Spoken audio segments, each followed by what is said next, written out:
Imagine faking your own death. Not once, not twice, but 7 times, and getting away with it every single time. This isn't a Hollywood movie script. This is the 100% real, absolutely insane story of John Darwin, the man who paddled a canoe into the sea and vanished, only to live as a ghost in his own house. It all starts on March 21, 2002. John Darwin, a 51-year-old former prison officer, takes his red canoe, the Canoe, out onto the choppy North Sea, off the coast of Hartlepool, England. He's a keen canoeist, but the weather is rough. A massive search and rescue operation kicks off. Helicopters, lifeboats, Coast Guards, everyone is searching for John, but he's gone. A few days later, a piece of his canoe washes ashore, then another. Finally, his double-bladed paddle is found. The search is called off. John Darwin is presumed dead, lost at sea. His wife, Anne Darwin, is devastated. Or so it seems. She comforts their 2 sons, Mark and Anthony, who are heartbroken over losing their dad. The community rallies around the grieving widow. A year later, with no body found, John Darwin is officially declared dead. Except, John never died. He wasn't lost at sea. For most of the time he was dead, he was living right next door. You see, the Darwins owned 2 adjoining terraced houses. While Anne was playing the grieving widow in one house, John was living in a secret bedsit they had built in the other. He grew a big, bushy beard to disguise himself. He'd sneak between the 2 houses through a hidden door concealed behind a wardrobe in their bedroom. For 5 years, he lived as a ghost, just a few feet away from his family, friends, and neighbors, who all thought he was at the bottom of the ocean. He'd read books from the local library, surfed the internet, and watched TV. Can you imagine the nerve? Living in the walls of your own home while your sons mourn your death.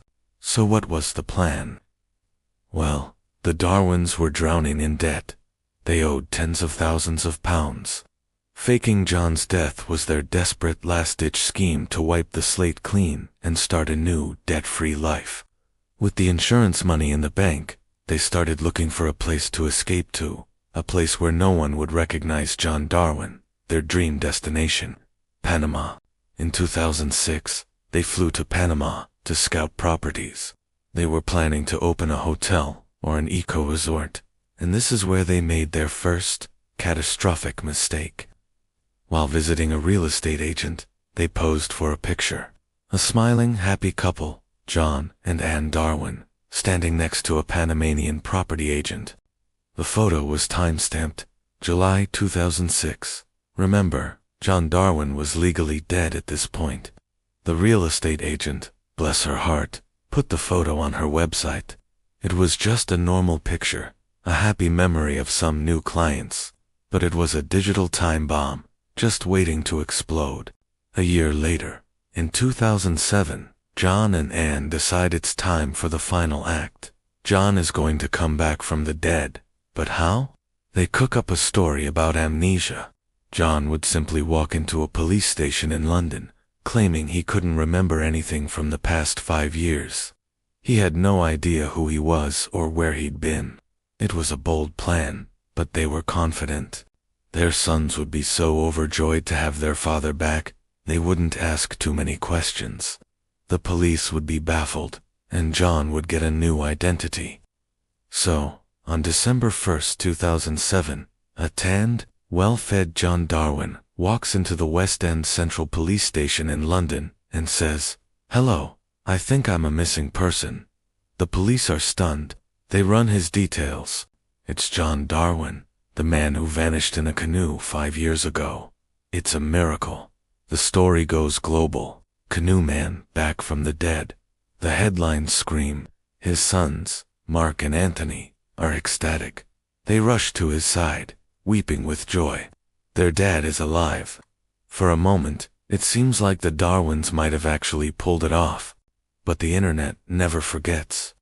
A curious member of the public, doing a simple Google search for John and Panama, stumbles upon that fateful photograph.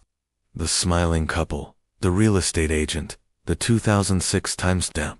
The photo is sent to the Daily Mirror newspaper, and boom, the whole house of cards comes crashing down. The picture is published on the front page, under the headline, Canoe, this in Panama. Anne, who was in Panama finalizing their new life, sees the headline and knows the game is up. She's caught. The police confront John with the photo. His amnesia story evaporates instantly. He's arrested. Anne flies back to the UK and is also arrested. Their sons are horrified. They realize their parents' 5-year deception. Their grief was a lie, manipulated by the two people they trusted most. The courtroom drama was even more surreal. At one point, John walked in, looked at Anne, and coolly said, "Hello, I think you know who I am." The audacity is just off the charts. Both John and Anne were convicted of fraud and sentenced to over 6 years in prison. They served about half their sentences and were released. Their marriage, unsurprisingly, ended in divorce. John Darwin, the canoe man, tried to fake his death a total of 7 times throughout his life, for various schemes, but this was his grand finale. He almost became a millionaire ghost, living a new life in paradise.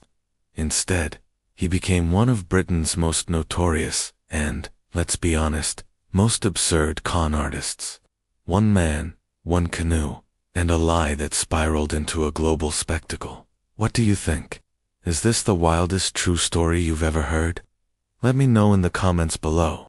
If you found this story as mind-blowing as I did, make sure to hit that like button, subscribe to the channel, and ring the bell so you don't miss our next deep dive into history's most insane true stories. We post a new one every week. Thanks for watching, and I'll see you in the next one.